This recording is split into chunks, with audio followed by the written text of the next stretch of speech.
to use our voice cloning tool, once you are logged in, make sure you check your balance as usual. Then click on the menu button and click on voice cloning.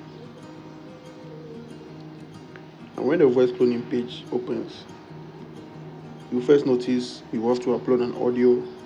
Practically what voice cloning is you upload an audio, you give it a text for it to say what you've written in the text in the voice you've uploaded.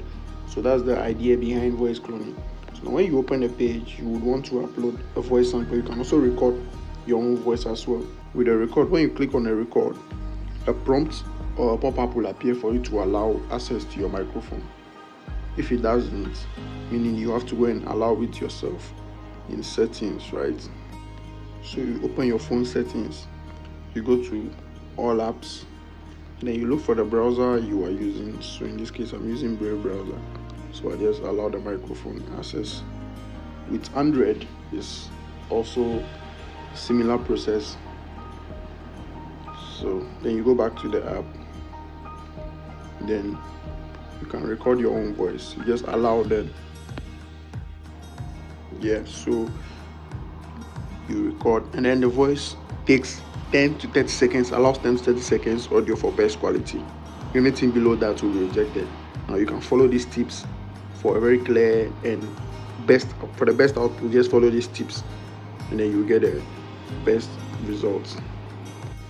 Now, when you're on a mobile view, when you're using a phone or a mobile phone, you will have a view like this. It's still the same, nothing much, no much changes, right? Alright, so you can go ahead and upload a voice sample. Python has modules, but it doesn't have encapsulation. You can play it to be sure, just in case. Now you notice that we have a save voice option, meaning you can save this voice for later use, meaning next time you want to clone a voice with the same voice, you don't have to upload the voice again. So you just click on the toggle that save this voice and then name it. You just name it, so the next time you want to use it, you can identify it quick, right? So once you name it, then you go ahead and type the text you want to. I had the text copied earlier, and we just paste it. Now, the text area supports 300 characters per generation. So as you are typing, it will be reading so that you know how many characters you have left. Right, so once that is done, you consent to using the voice. It's very important. You also name, you just put your name.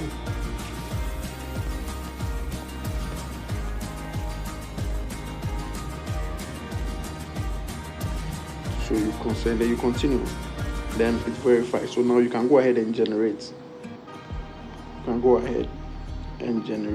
Now, one thing before we go ahead and generate, I want to explain a little bit on how the voice cloning is and what output you should expect. Now, with this voice we've uploaded currently, you notice that it's a voice of a calm person, someone having like a conversation. The rhythm is like of someone having a conversation, right? Very calm, slow, and then you get what I'm trying to say. So you would as well expect your output to have that kind of rhythm, that kind of calmness, the tonation and all that. So when we are using a voice which sounds hasty, sounds harsh, or sounds like the person is having an argument or sort, your output is also going to carry that same rhythm. For example, let's take journalists reading a news. Now we all know how the reading of news sounds like. It has a very specific tonation, a very specific rhythm. It doesn't sound like conversation. You get what I mean?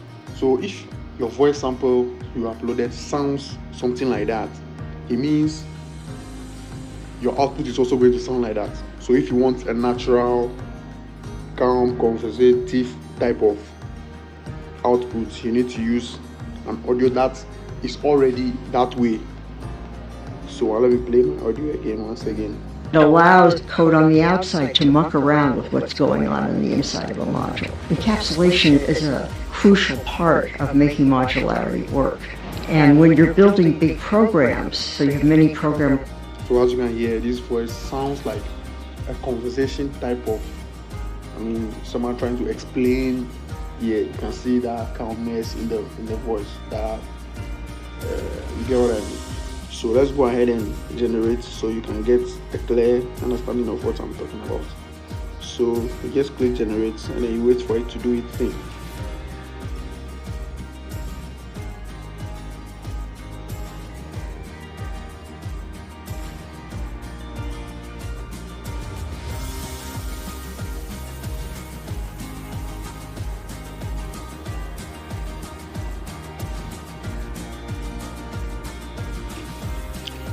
So once it's done, it quickly saves to the history. You can see voice 4 has been added, right?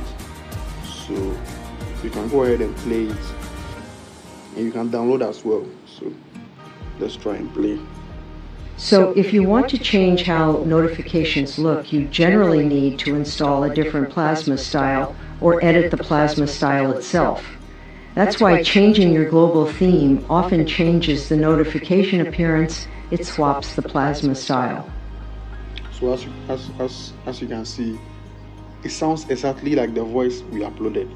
The same rhythm, same everything.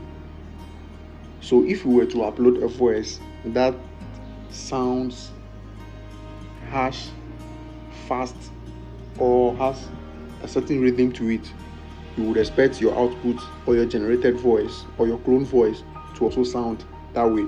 So with that in mind, you should be able to have good generations. Now you can see the download button beside the voice at the top right corner of the voice. You can also click that to initiate a download to your device. As you can see, audios are deleted after 7 days. They're auto deleted, so make sure you download all your voices.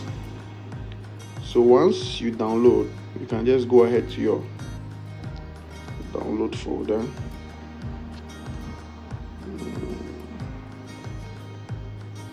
Yeah, you can see. So if you want to change how notifications look, you generally need to.